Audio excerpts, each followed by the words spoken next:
So, dear brothers and sisters, welcome again to our satsang this morning.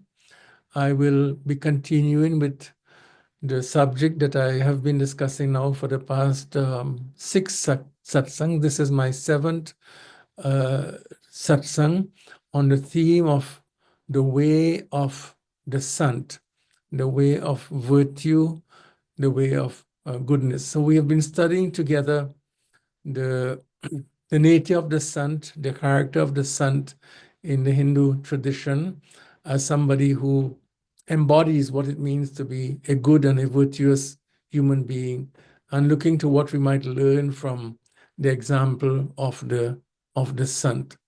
So I'll begin, this is our 7th discussion. I'll begin with a quick summary of the points that I raised in the first 6, and then I will continue this morning. So you will recall that in the very first talk, the Sant was compared to the sandal tree. Even when the tree is cut by the axe, it gives its fragrance. So the Sant is consistently virtuous.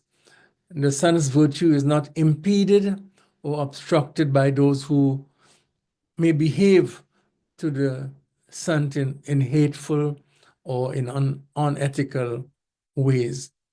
In the second lecture, I focused on another beautiful quality of the Sant.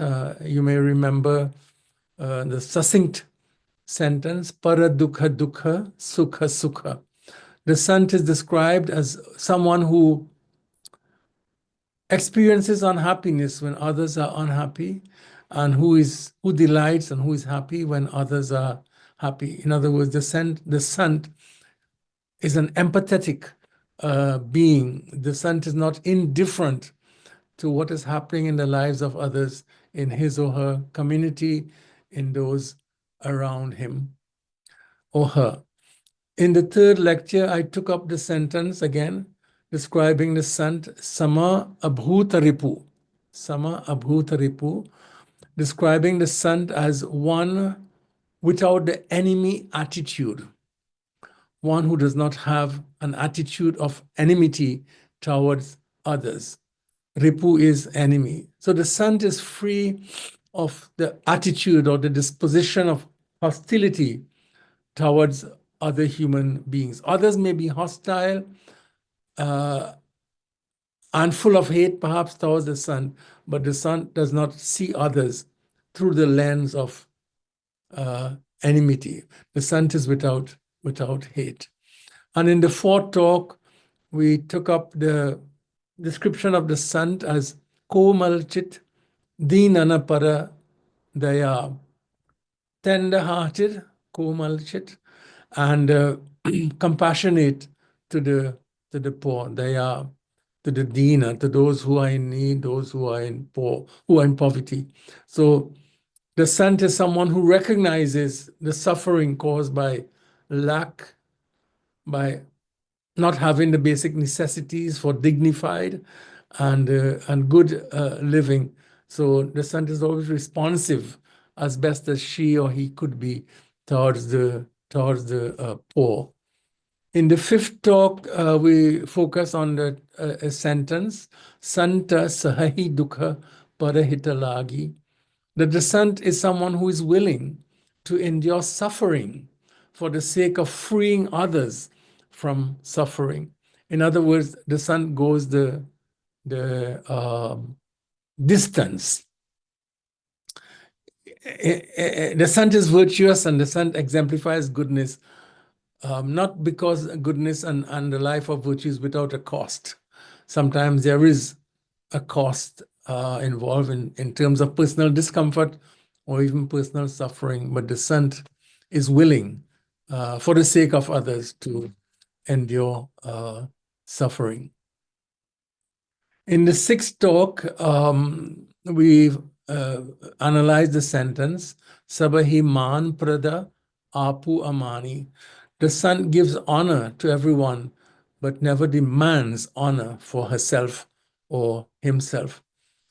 In other words, the Sant embodies the virtue of humility, not demanding respect or honor from others, but always generous in extending respect and honor to others. So each of the virtues that we have discussed, the 6 virtues that we have discussed, is an invitation to us to consider how these might appear in our own lives, how these virtues might transform our own way of being in this world. Now, while I have not said it explicitly, but I think you would have drawn that conclusion from the past 6 discussions.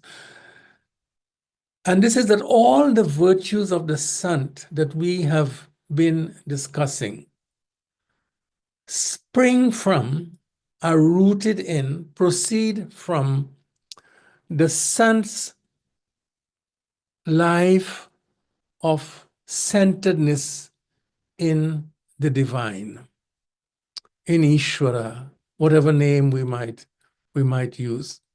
The virtues of the Sant, in other words, express his or her awakening, his or her awareness of divine reality.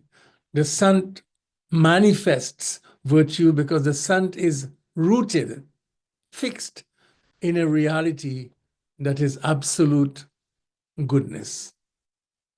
You know, if a cold object is placed directly in the light of the sun, it absorbs the warmth of the sun, and then that cold object can itself radiate warmth to others.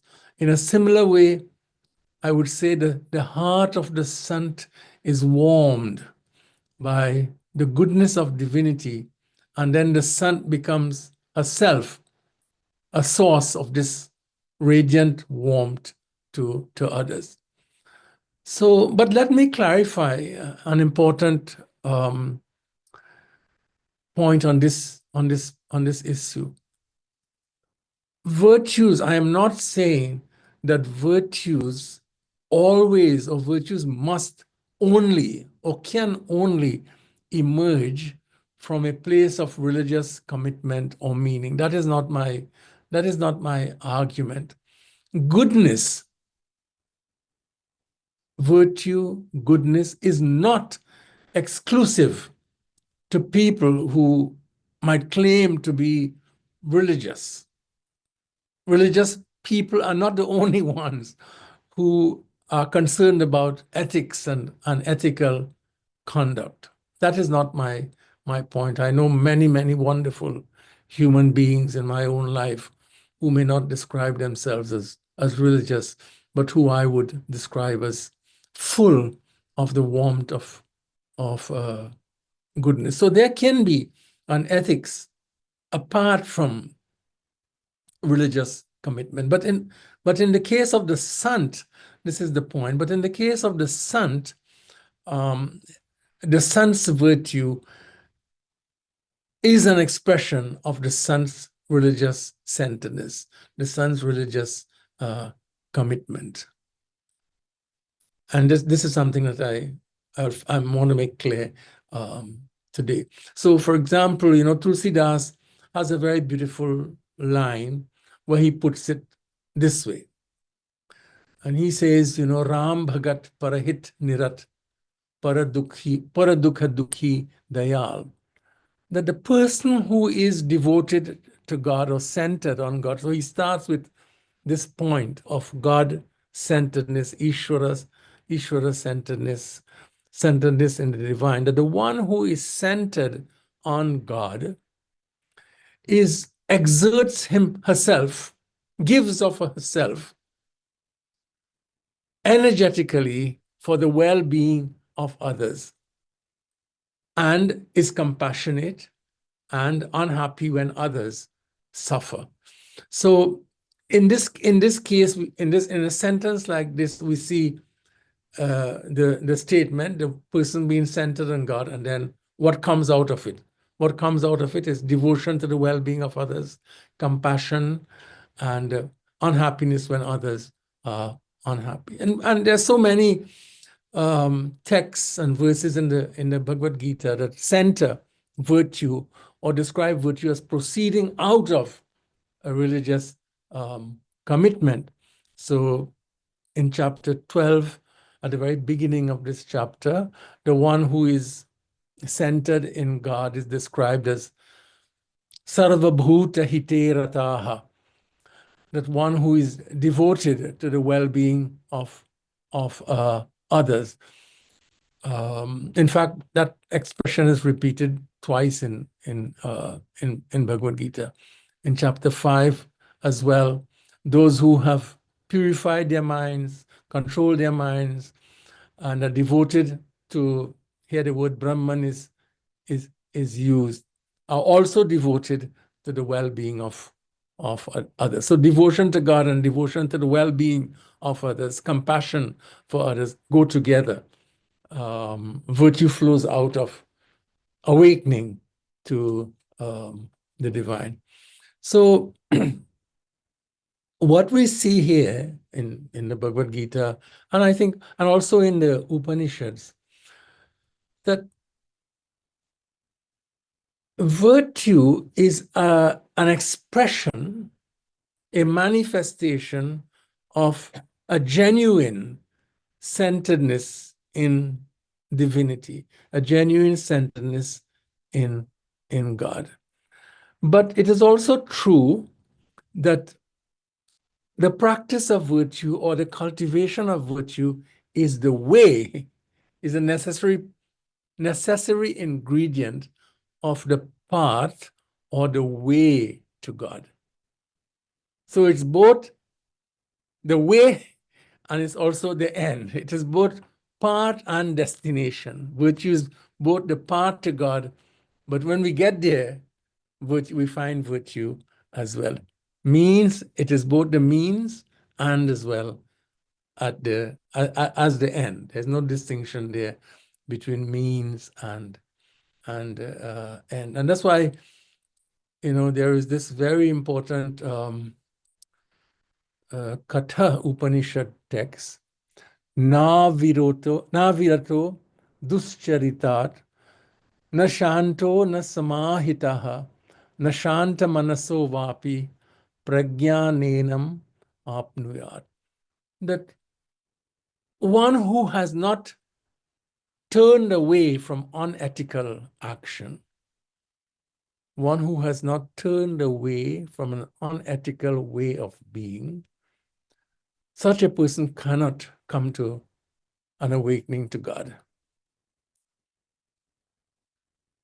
So ethical endeavors, even you look at, go to the Yoga Sutras of Patanjali, Yoga Shastras.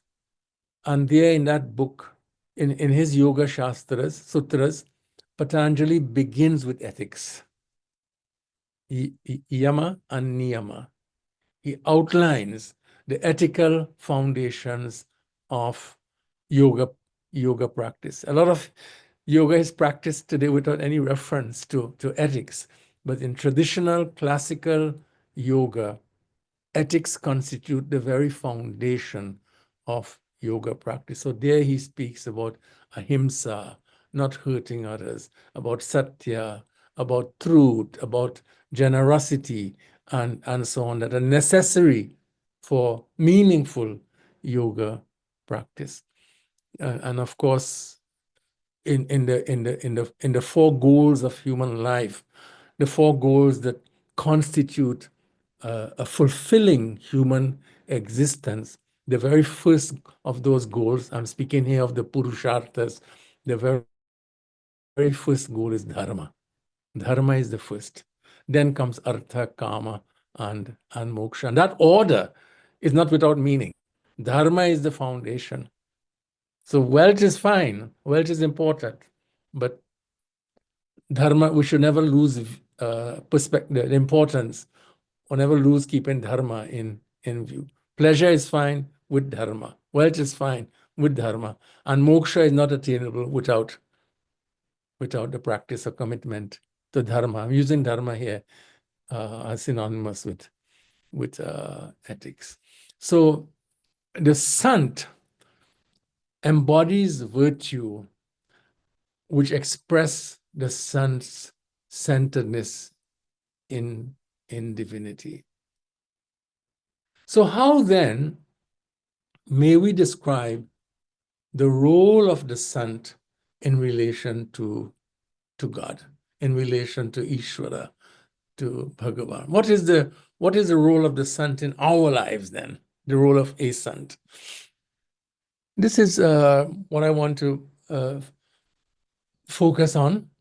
I think it's appropriate that we consider this question.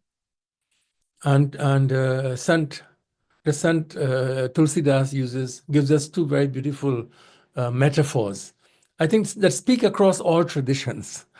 This talk I had planned for last week when in the Christian world, Christians were celebrating the life of Jesus and important events that are connected with his life. But he was one who he is one who Christians regard as embodying and manifesting divinity to them. That all the ethics that he taught sprang from his deep centeredness in divinity. So Tulsidas uses two very beautiful sentences worthy of our consideration this morning. I love these sentences so much. In the first sentence, he says, Ram Sindhu Ghana Sajjana Dhira. And second sentence, Chandana Taru Hari Sant Samira. And whenever he uses the word Ram, we just have to know, translated as God. So in the first line, he says, and here he's speaking about the Sant. He says that the God is like the ocean, and the Sant is like a rain cloud. Ram Sindhu Ghana Sajjana Dhira. That the divine, the infinite divine is like the ocean, the Sant is like a rain cloud. And then in the second metaphor, he says, Chandana Taru Hari Sant Samira. That God is like the sandal tree. Comes back to the example of the sandal tree that he had used before. God is like the sandal tree, and the Sant is like the wind. The Sant is like the wind. So the first, let us take each one in turn. The first is God is the ocean, and the Sant is the rain cloud. So the ocean is an appropriate metaphor for God, used very often in Hindu sacred texts and in other texts. It's an appropriate metaphor for divinity because, like the divine who is the source of all that exists, the ocean is the source of our life-giving water.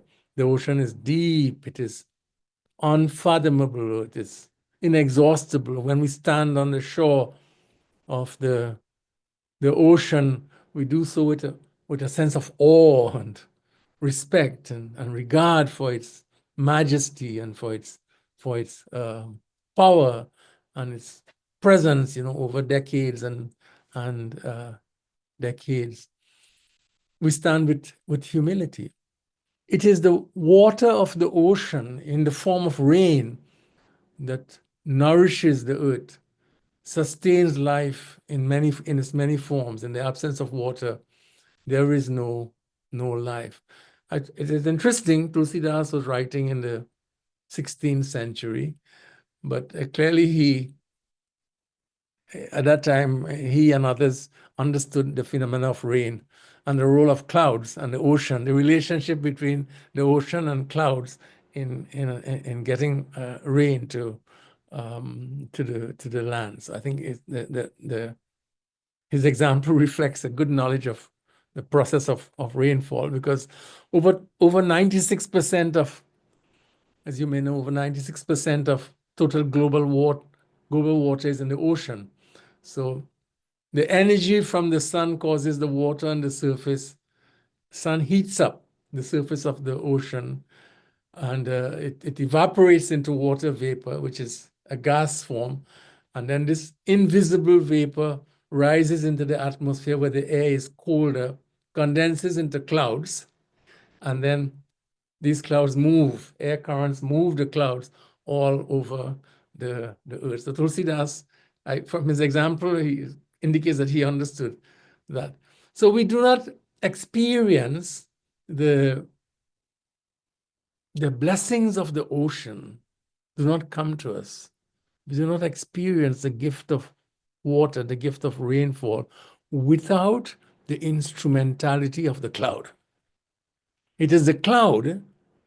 The ocean must be very far from us often, but it is the clouds that make the ocean accessible by conveying its life-giving waters to our fields, to our rivers, to our lakes, to our wells. The clouds are the instruments of the ocean. They serve the ocean. They make the nourishment of the ocean come to us. So in a similar way, the Sant, the virtuous Sant, is God's instrument through whom we experience the reality of the divine. The Sant is the one who conveys God's blessings to us, like clouds absorbing water from the ocean and releasing it to the earth. The Sant, we may say, draws deep from the ocean of the divine, who is the ocean of love and compassion, Daya Sagar, Karuna Sagar, and expresses these qualities in relationships with others. In other words, in a very special way, we encounter the divine, we experience the divine through the Sant. Through the Sant. Ram Sindhu Ghana Sajjana Dhira. Ram is the ocean. The Sant is the cloud, the rain-giving cloud that comes to us.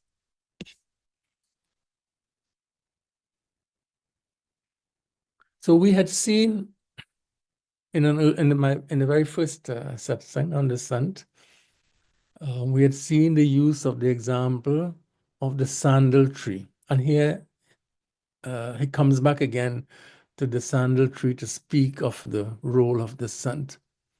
So the sandal tree emits a very beautiful fragrance, but it is the wind that conveys its perfume and spreads its attractive odor everywhere. So without the movement of air, there is no movement of particles. We will not smell anything. It is the wind that transports the molecules that enable us to smell. And sandalwood, chandan, is a symbol of beauty, of grace, of peace that is embodied in a good person and shared with others. So in the absence of clouds or the winds, we may not receive the blessings of water or the beautiful fragrance of the sandal tree. The wind is the sandal tree's instrument, even as the cloud is the ocean's instrument. So we may say that the ocean and the sandal tree depend on the cloud and the wind to accomplish their purposes. One of the beautiful dimensions of the example that we are given here, the example of the ocean and the cloud, is that the cloud does not retain the water of the ocean for its own purpose. It fulfills itself in releasing water over the land that then nourishes all life. It doesn't hold on to the water. Its purpose is to bring and to release water. And secondly, when a cloud releases life-giving, nourishing water, it is not selective about those upon whom it pours its nourishing waters. It spreads and gives that rainfall with generosity. It does not privilege some and exclude others. And then similarly, the wind does not selfishly retain the fragrance of the sandal tree for itself, but it spreads that fragrance wherever the wind blows. These elements in nature, the cloud and the wind, do not discriminate. They give of themselves generously. I think in a similar way, the Sant as God's instrument serves as God's instrument to everyone, everywhere, in all circumstances. Like the rain or the wind, the Sant does not discriminate between friend and foe. It is interesting, I mentioned the significance of, the Christians' celebration of the life of Jesus. And we saw earlier also the Sant is someone who is free from the attitude of hostility or enmity towards others. And in his teaching, he also used these examples from nature. He used the example of the rain that falls on all. He used the example of the sun that shines on all to speak about God. That the sun shines both on the virtuous and the evil. The rain falls on the virtuous and the evil. And this expresses something. He used these natural examples to express something about the nature of divinity and the nature of the Sant as an instrument of the divine. And so what we learn here is that good religion does not lead to self-centeredness, but empowers and inspires us to become agents, to become instruments of goodness in our world. And we know, how well do we know that the world in which we live needs goodness more than anything else? Compassion, care for others, empathy, the ability to suffer unhappiness when others are unhappy, to rejoice in the joy of others. Our world is thirsting for that kind of virtue, that kind of goodness. So we must ask ourselves, how can we, like the rain clouds or the beautiful wind, be life-giving and bring sustenance and to others? How can we fill their lives with beauty and with joy? Clouds and the wind are active. They move. They're always on the move, moving from their point of origin far away, sometimes crossing an entire continent to deliver elsewhere. I think we can take from this also that our religious lives cannot be confined to the walls of our temples or to the walls of our institutions. But like the wind and like the clouds, we have to reach out. We have to move beyond these boundaries. These places are good starting points, good points of origin, but this is not where our journey should end. We need to look beyond the walls of our places of worship in order to become instruments of the divine in the larger community, in the larger nation, in our world. So I think, these two examples that I gave this morning, which, as I said, I love very much. They're deeply suggestive. They're deeply instructive to us. They help us understand better the nature of God, the nature of divine activity in the world, and help us to understand the way in which we experience divine grace, divine prasada or prasadam. What I mean is, as religious persons, all of us engage in prayer. That's part of our religious life. We all pray, prarthana, for the blessings of God in our lives and for the lives of those whom we love. But very often, we think of God's blessings as something intangible, invisible, and often find it very difficult to discern God's blessings or God's response. We may think of prasadam or blessing as something that comes to us in some miraculous way that run contrary to the laws of nature. But what the Sant reminds us, what the examples that we are discussing today remind us, is that God's blessings often enter into our lives in a concrete, in a real way, through the actions of virtuous people, through the Sant. And if we're not alert to that fact, we may miss it. That these virtuous people who are filled with goodness, they are the instruments often through whom God's blessing is poured or God's blessing fill our life. If we don't understand this, we may miss these blessings.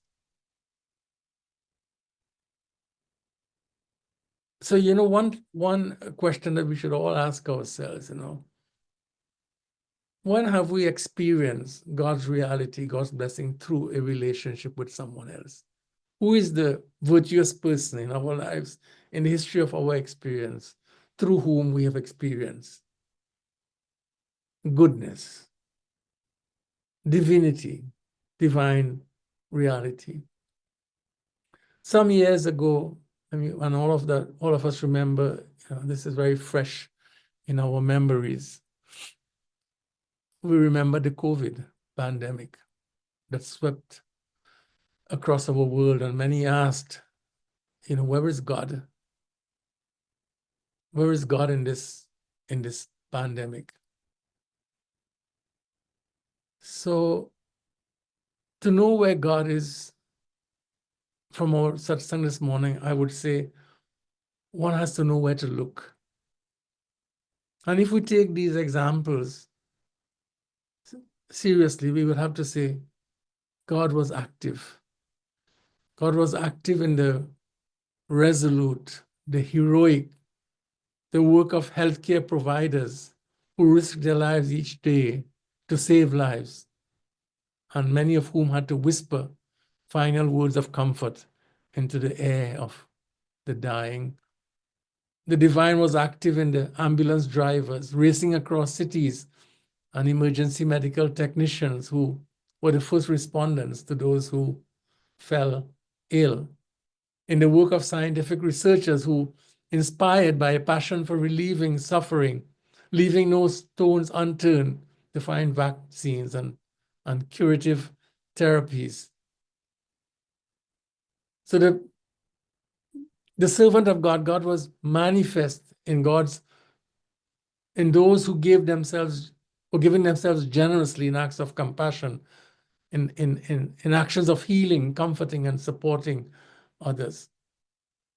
Wherever there was compassion during this pandemic, God was present, God was active. The Sant lived. We often don't see it because the mark of the Sant is not the loud proclamation of oneself as a servant of God or as a Sant. A Sant does not speak of herself or himself as a Sant, but quietly, sometimes unnoticeably, fills the lives of others with hope, with goodness, with comfort, with support, in an humble outpouring of love. So we have to know where to look sometimes. We may not see the ocean always, but if we see the cloud, we can recognize the ocean because the clouds come from the ocean. We might not always see the sandal tree, but we can smell its fragrance in the wind. And in a similar way, we can encounter God in the lives of those who are filled with the goodness of the divine. So let me conclude my offering to you this morning with a beautiful couplet, Doha, again by another Sant, Sant Kabir. And some of you might be familiar with this. We speak of these as Dohas because they are two-line compositions. And this one, Kabir says, Guru Govinda, do khare, kaake lagu pai.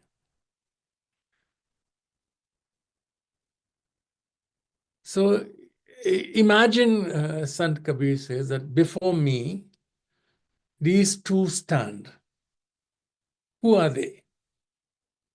Guru Govinda, God, and the Sant, my teacher, the Sant. I suddenly find that they are both before me. And then he asks himself, rhetorically, Kake lagu pai. So whose feet I should touch first? At whose feet I should first fall?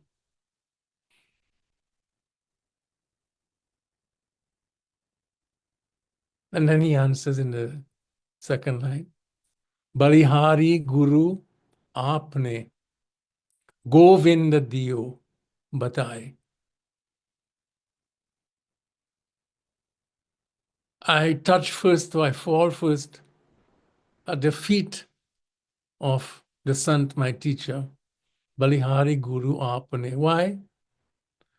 Govind Diyo Batai. Because without my teacher, the Sant, I would not even recognize Govinda. I would not know God. And so after Tulsidas gave, these two beautiful metaphors, the ocean and the clouds, the sandal tree and the wind, he also says, Sabakara phala hari bhagati suhai, su binu santana kahu pai. That there is no blessing greater than awakening to the reality of the divine. But binu sant na kahu pai, but no one gets that blessing without the blessing of this teacher, the blessing of the Sant.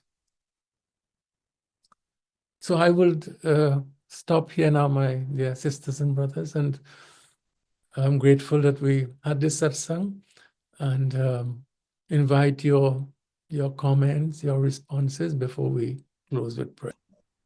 Shashi? Marvelous. Enjoyed it greatly. I think that's why you always end up any discussion with Sri Guru Bhyo Namah, because the first one that you bow down to is your teacher. Our teacher is the one who has passed on the divinity to you through the teaching. So if I can expound on one more aspect of the verse you picked up from Gita. Labhante Brahma Nirvanam Rishaya Kshina Kalmasha Chinnadvaida Yatatmana Sarvabhuta Hite Rataha. Mm. You see, what is exciting to me when you read this is that Sri Krishna, is emphasizing that these saints whose qualities you're describing for the last 7 sessions, they were not saints the first day they were born. They were Kshina Kalmasha. So they started their life with a lot of impurities within them. And then, having been destroyed through the teacher's education, reading on their own, through meditation, they were able to gain the knowledge as to their true nature, Brahman. And then only all the good qualities that they were able to emanate to help the people around came about. So to me, it's an inspiring message where you don't have to worry about how much you don't know. Start from the point that God has given you to start the first time you have an interest in learning something. And you can ultimately reach the same level of enlightenment to help others. Yes. So I think to me, it is exciting the way you're describing the qualities of the person.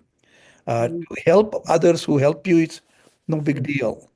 Mm. But to go extra mile, even those people who hurt you, to help them, it Yes. is a special quality of it. Thank you again. Enjoyed it very much. Thank you, Shashi. And that's a very important verse that you used to bring out a great point that we don't start you know, at a place of perfection. We always it's a journey, Yeah. and it's also as you spoke, I was also thinking apichet sudurachara Yeah. Yeah. bhajante maam ananya bhagya. It's a very hope. It's a teaching of hope. Exactly. Thank you so much for the enriching with us with that comment. Thank you. Mhm. I wanted to say that I found this presentation to be totally inspiring and very, very moving. And among many other things, it reminded me of my days in high school. I went to through the generosity of a scholarship, I was able to go to a very small private school in Connecticut that had been founded by a Jewish physician who was persuaded by his family to teach their children because he was so good at it. And he actually withdrew from medicine and turned to teaching and established the school. It was historically in Jewish tradition, but it recognized all approaches, and it celebrated Christmas in an absolutely glorious way.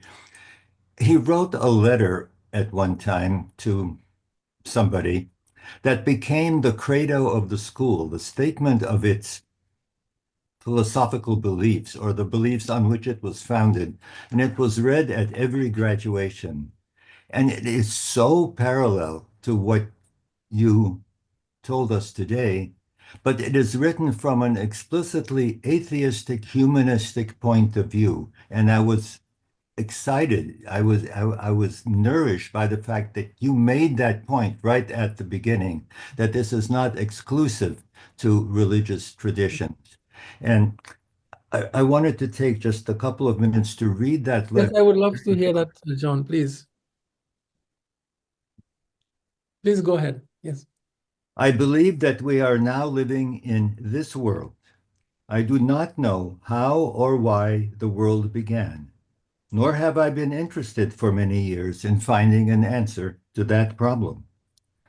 I do not know whether there is a future life after we leave this world, nor does that question trouble me.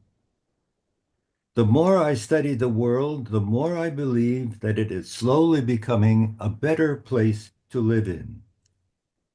I believe that it is incumbent on each of us to do what in us lies to improve the world.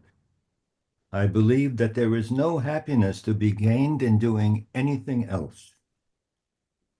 I believe that it is happiness to do well whatever we do.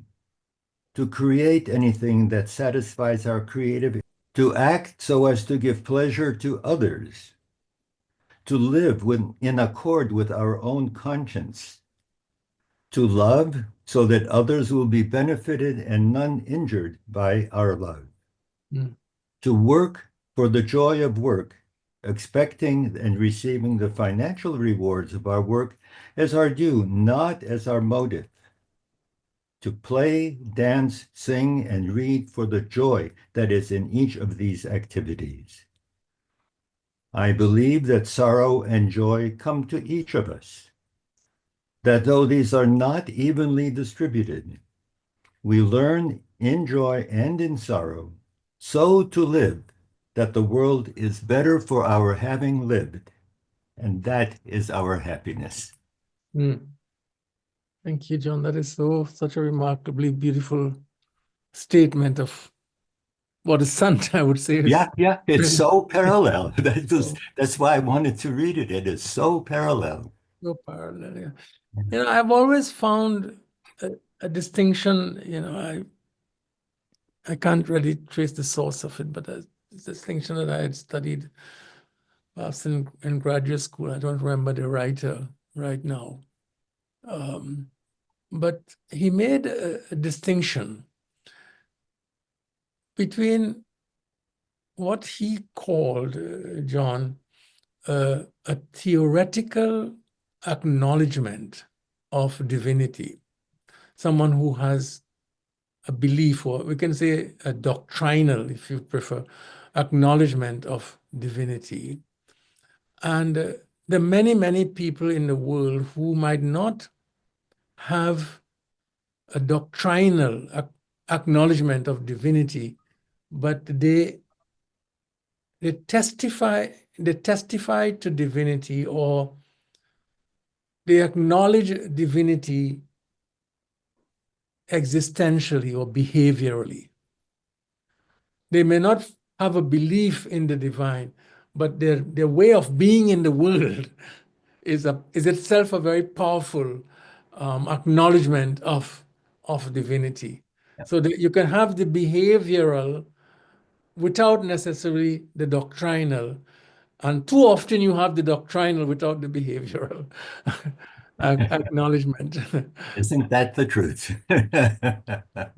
I was also thinking, I will maybe to make one other comment, but it's in a way very more personal to you, because I am on that list where I receive your native photography that you so kindly share with all of us. So I could have given that as an example this morning, in the sense that, you go out into the natural world and you see beauty. You see the beauty of the winter. You see the beauty of the snow. You see might share a picture of a cardinal, or something that grips you in the natural world, very far from us, but you are there. And then you see this through the lens of your camera. You take a picture of it, and then you share it with us. And when we look at it, we are filled with awe and with wonder at beauty. So in a way, and then you call that also prasadam. You say, I had a darshan, and now I brought to you the prasadam of that darshan. I thought, that's also a very beautiful example of the role of a sant. That you see something that we are far from, we can't see, but then you bring it to us. You share it to us as a great gift that also awakens us to mystery, to the wonder in the universe that is all around us, and of which we take for granted, we might not be aware. So you are an instrument of nature's beauty. Well, I thank you so much. And you made a point of how reciprocal this is. And that is also part of my experience, that when I share, I am more connected to the nature that I am sharing. Yes. right? If I kept it all to myself, it would be very, very, very different. I understand it. I understand that fully, Yeah. John. It's a great point. Yeah. When we share, we receive more. Thank you. Thank you. Thank you so much. Can I ask a question? Diana, please. Okay. You know, you gave a very beautiful description of a sant and how we are basically trying to emulate the qualities of a sant. And you mentioned compassion and generosity and empathy and so many other. And over the years, I think I've heard Dr. Kumar speak of the Sthita Prajna. And he gave a whole lecture on it, or maybe even a series of lectures on it. And then I've seen the list that Dr. Sane made of all the qualities of a Sthita Prajna. And this is like Sant. Basically, this is what we're all trying to emulate. And you did use the word cultivation of virtues. So it is not just something that just happens to you, that you're a virtuous person and somebody is not a virtuous person. It is a journey, which you mentioned. And it almost starts from day one. The family teaches you virtues, etc. And then as you age and grow older, you learn more. But is there certain things that could help you get there faster? I mean, sometimes in the cynical world that we live in, you know, you see so much around you, Yes. you start having less empathy, or you probably regress a little bit and not have so much compassion because, you know, but you have to get yourself out of that frame of mind and to go forward. Any suggestions on how you can do that? Maybe stop watching the news. First of all, I think, Naina, you put your finger on really one of a great crisis in our times. And unfortunately, it's growing and all around us, which is the absence of models of virtue in public life. That's a very sad reality that, as you noted, can easily make all of us very cynical about the possibilities of virtue. And I think we are in a crisis, and virtue is becoming less and less significant and important in I'm speaking here of public life. And in our tradition, and I think I think there is very deep truth in that insight, that we learn what it means to be virtuous, what it means to be good, by contact with an association with good and virtuous people, by witnessing and being in the presence of those who embody virtue. We can't learn virtue in the abstract. We learn from virtue when it is deeply embodied in others with whom we are in contact. And that is what meant that, the term that we use even for our gathering here is Sat Sang, which, Sang is the company or association with, not Sat in an abstract way, but the association with virtuous persons. So we learn what it means to be virtuous by this kind of association. But I acknowledge the predicament that you are raising. Where do we find that kind of? It's becoming more real by its absence.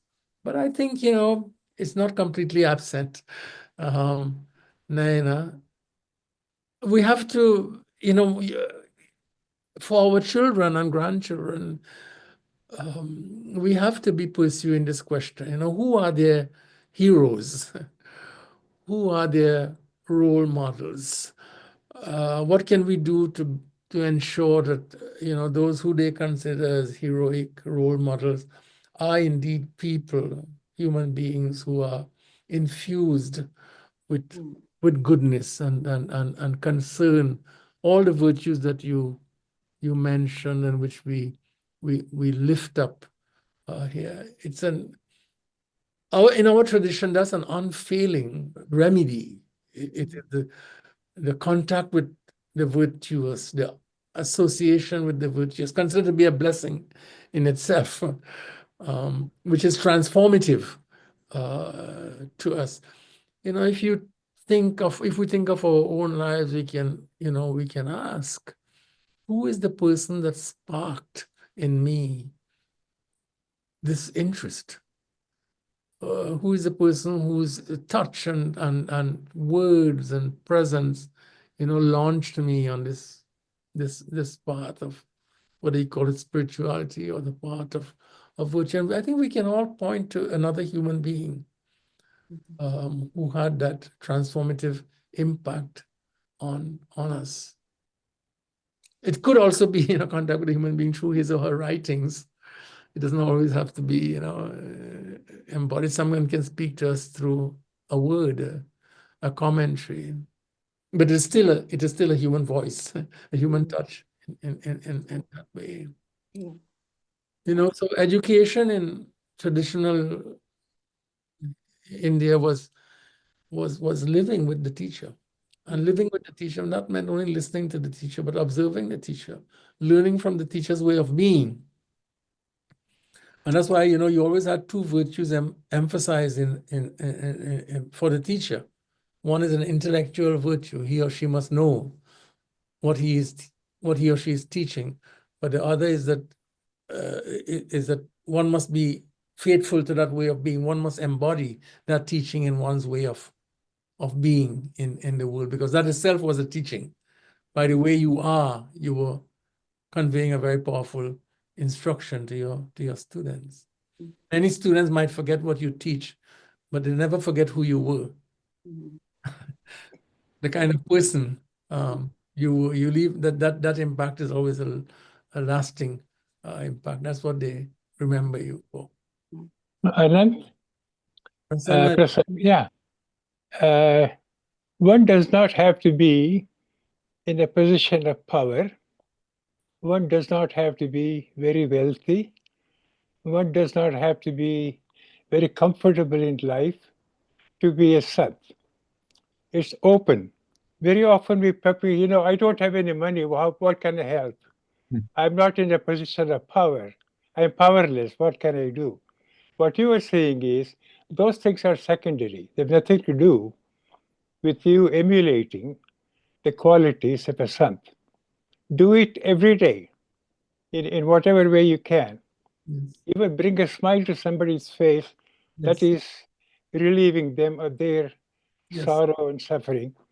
So it's a yes, continuous process. It's not like I got it today, I can forget it. I don't think so. yes. I think it is it's a process that we have to keep on doing it until it becomes a habit for us. Yes, yes. Thank you. No, thank you, and I'm glad that you. I mean, everything you said I concur with. There was so much wisdom in our discussion this morning, with comments from Shashi and Johnny and Nayana's question and your comment, for which I'm so grateful. But I particularly appreciated, Prasanna, that you lifted up in the small act, the small action in which goodness is manifest. We think of the sun sometimes as an unreachable goal, but that's not, you remind us that's not true. It is in the small daily action that we can exemplify goodness. And I think it's a very good point, perhaps a very good note to finish with this morning. Hi, this is Madhavi. I just wanted to say that when John read out the passage, one line that really struck me is, and I may be saying it not exact word by word, but that the author of that passage had said that today the world is more beautiful than ever before. And that positivity of attitude, I think we hardly get to hear these days. We always see that today is how it is, not how we would like to see. Whereas that that ability to see that it is more beautiful than ever before, I think is the key to us seeing um, the virtues rather than what is not right in today's world. And what you said, satsang, while you were discussing your talk earlier, and actually at the conclusion, when you quoted Kabir's Doha, what came to mind was Sant Tukaram's famous line actually in Marathi is that Nalage mukti ani sampada. We don't even want mukti, moksha, or wealth, sampada, any kind of wealth. Santa Sangha Dei Sada. Just give us the company of the saints, and that Yes. is enough. So what again you concluded earlier right now was that the writings itself can be the Santa in living for us today. Their writings can be there as Santa. So this is, I think, something we can take home today, from. Very beautiful, Madhavi. I couldn't agree with you more that we can't stop seeing beauty. We have to know where to look for it often, but it's there. And maybe again, coming back to Johnny sees it, and at least in the natural world, and he shares it. But there is still a lot of beauty that you remind us that we must learn to see and appreciate and celebrate. And thank you for that. So let us conclude now with prayer. Lead us from untruth to truth, from darkness to light, and from death to immortal life. Om Asato Ma Sadgamaya Tamaso Ma Jyotirgamaya Mrityorma Amritam Gamaya. Om Shanti Shanti Shanti. And Professor Rambachan, it's just a minute. So one person, I see that there is a person iPhone. I know they're regular visitor, but I don't know who they are, right? So if I have asked them to unmute and try to find, but there's no reply. iPhone, I see. I know that person. So she's fine. Okay. Yeah. And also, in terms of the world, what is happening, can we have this at least 2 minutes silence in memory of the innocent Hindu tourists who were gunned down by Islamic terrorists and after identifying them as non-Muslim in Pahalgam, India, and pray for the early recovery of the injured. That's one. And also we are trying to have a candlelight vigil in front of the capital, St. Paul, on 7 p.m. on Thursday, May 1, for 30 minutes, around 30 minutes time. So hopefully more than 20 people can attend there, because I don't see that many people try to, come and when it's a situation like this.